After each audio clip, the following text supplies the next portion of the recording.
Old Henry Reifsnyder and his wife, Phoebe, loved one another the way people do who have lived together a long, long time. They were simple farm people. Their world was their fruit trees, cornfield, and backyard with its pigs and chickens. The rest of the world was far away, like stars in the sky. Sometimes Henry worried about death. During his worries, he would raise his old voice and say, "Phoebe, where is my corn pipe? You are always taking things that belong to me." "Now you hush, Henry," his wife would say. "If you keep talking like that, I will go away. And then what would you do? There is nobody to look after you. Your corn pipe is on the table where you put it." Old Henry knew his wife would never leave him. The only leaving he feared was death. He often wondered how he could live without Phoebe. When she wanted him to get a pail of water, Henry liked to say, "Do this, do that, always asking me to do something. Women are never satisfied." Phoebe would smile. She could see the inner happiness shining in his eyes. Henry talked sharply, but he never forgot to get water and wood for the fire. In this way, they lived happily in their simple world. One day, in the early spring, Phoebe became sick and died.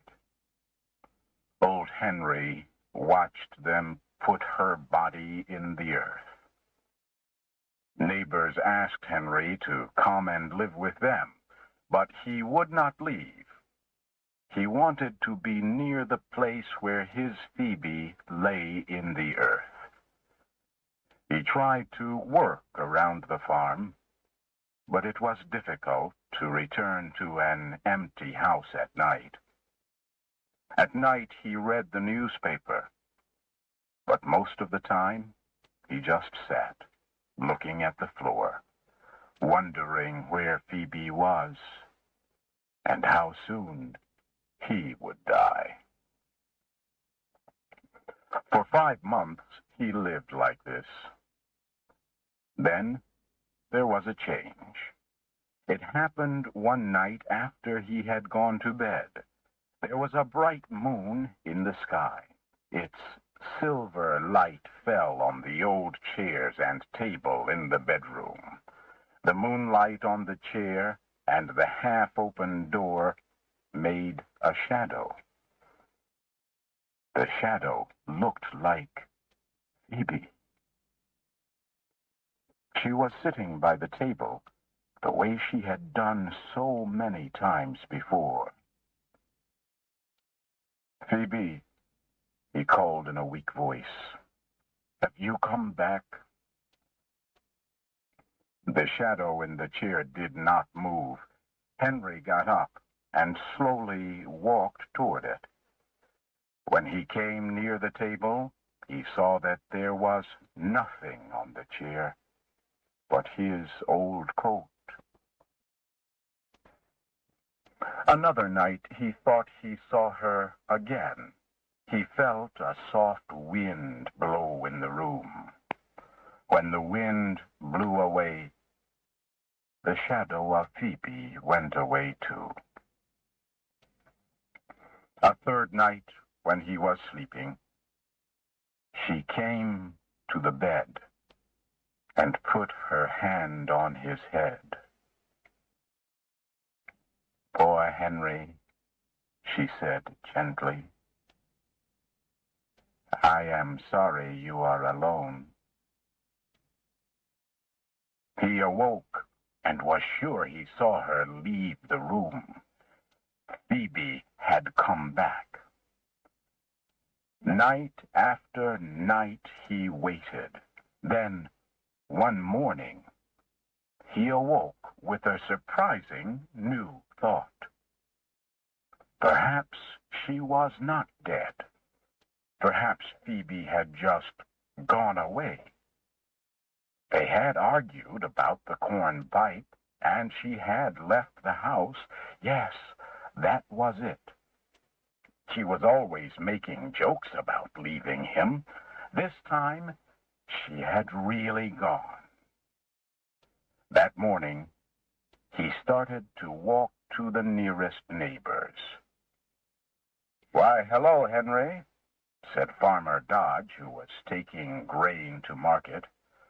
"Where are you going this morning?" "Have you seen Phoebe?" asked Henry.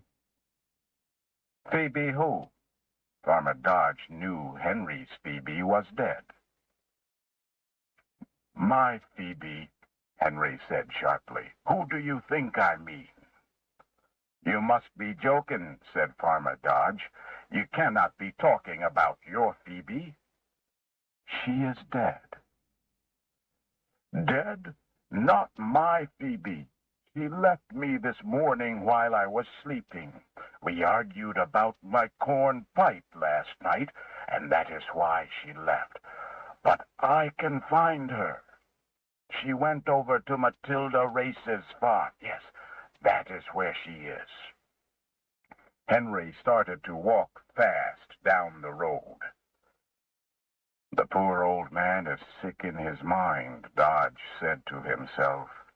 "He has been living alone too long." Henry met no one until he reached Matilda's farm. His Phoebe and Matilda Race had been good friends. Phoebe must be here. He opened the gate and walked to the house. Matilda opened the door. "Why, Henry Wright Snyder, what a surprise." "Is Phoebe here?" Henry asked. "Phoebe? Which Phoebe?" "Why, my Phoebe, of course." Henry smiled a little. "You do not have to keep it a secret. She is here, isn't she?" He looked inside the house. "Well," Matilda Race said, "you poor old man, come in and sit down while I get you some coffee and food. I will take you to Phoebe. I know where she is." While Matilda worked in the kitchen, she talked to Henry, but he was not listening.